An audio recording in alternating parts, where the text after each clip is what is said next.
Okay, as promised, I'm going to continue with my father's Navy stories.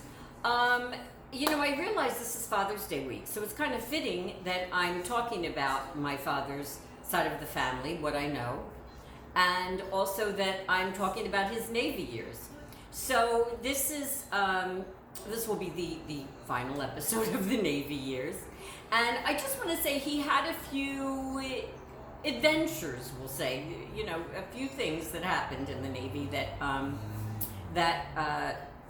were you'll see. I mean, I don't want to give it away. Okay. One sad thing that did happen when he was in the Navy is this was still in peacetime, they got a call, obviously, that a member of his family died, immediate family, and he thought it was his father because his father had been very sick. And when he arrived, and they picked him up at the, I guess, airport, because they brought him to the nearest port and they flew him home.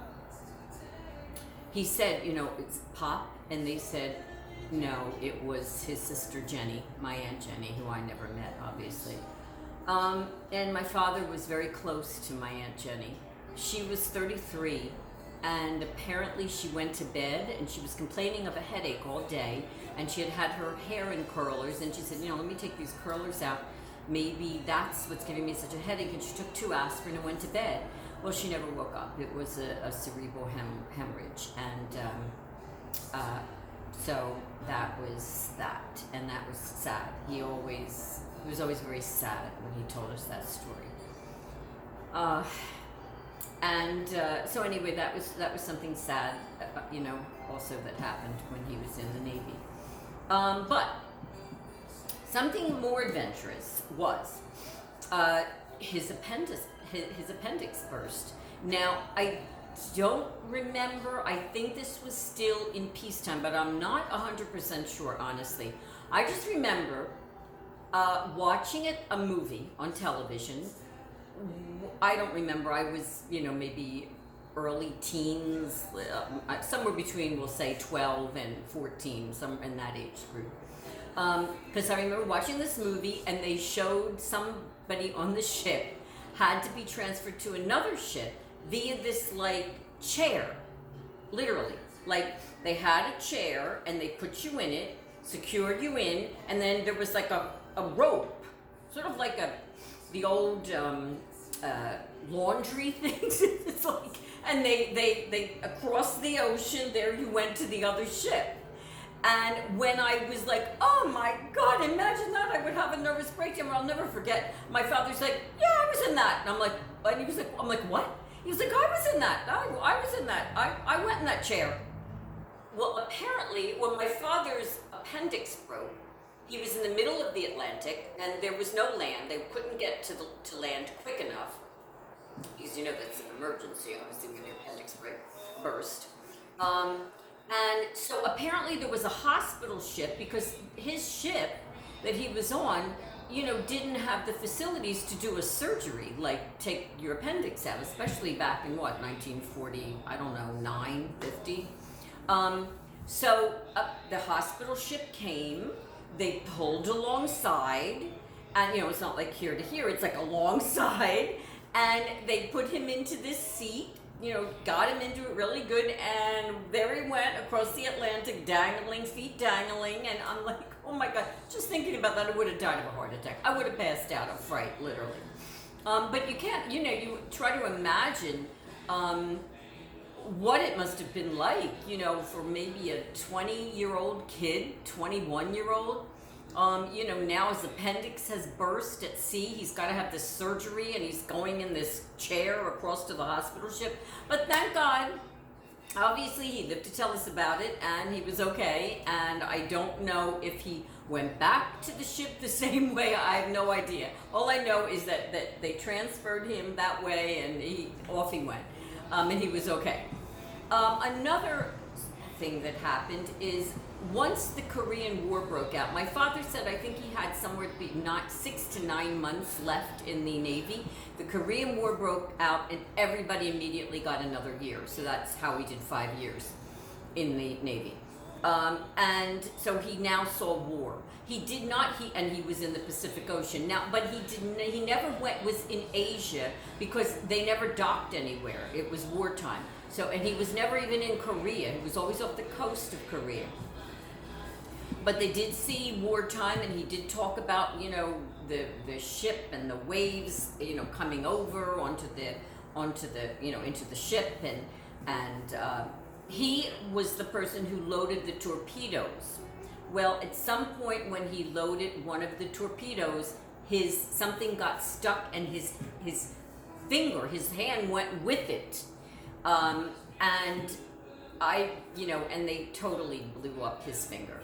And I don't know if they had maybe now they were a wartime ship, and so he was on a wartime ship, so they had, I guess, medical facilities.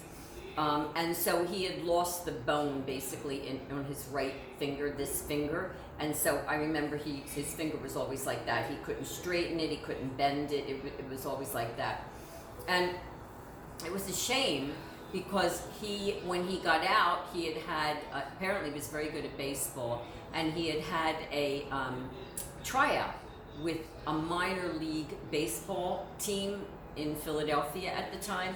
And obviously, needless to say, that went up. He could no longer play any kind of minor leagues or any kind of professional or semi-professional baseball after that. So that was sad. I think. He did receive. This is important.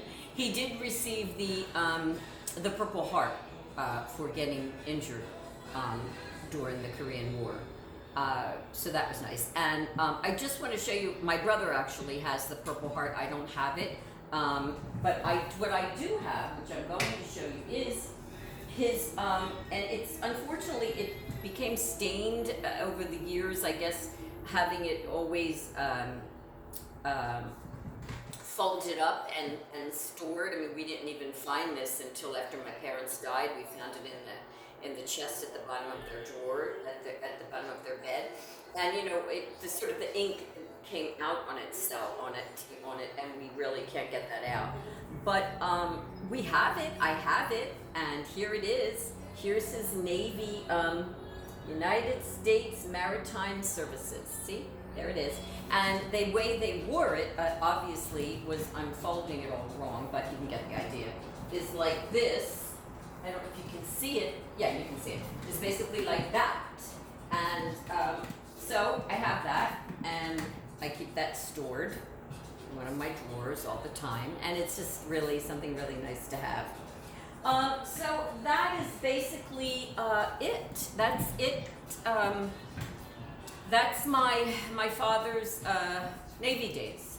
And I'm sure there are things that I maybe left out or he didn't tell us, I'm sure. But one thing I do remember is, like I said, he always said they were 5 of the best years of his life. Again, I cannot imagine a young guy from small town in Pennsylvania, and an experience like that, to see the world for nearly 4 years in peacetime, and then to experience the Korean War and the, so many good things and not so good things sometimes, but more good than bad. So that's it. I know it's Father's Day week, and I'll be posting things on my Facebook page about my dad. That's it. I hope you're all well. Remember to follow me on Facebook, Debbie Does Beauty and Fashion, on Instagram, and also on my YouTube channel. That's it for now. Be well, and remember, where there's breath, there's hope. Until next time.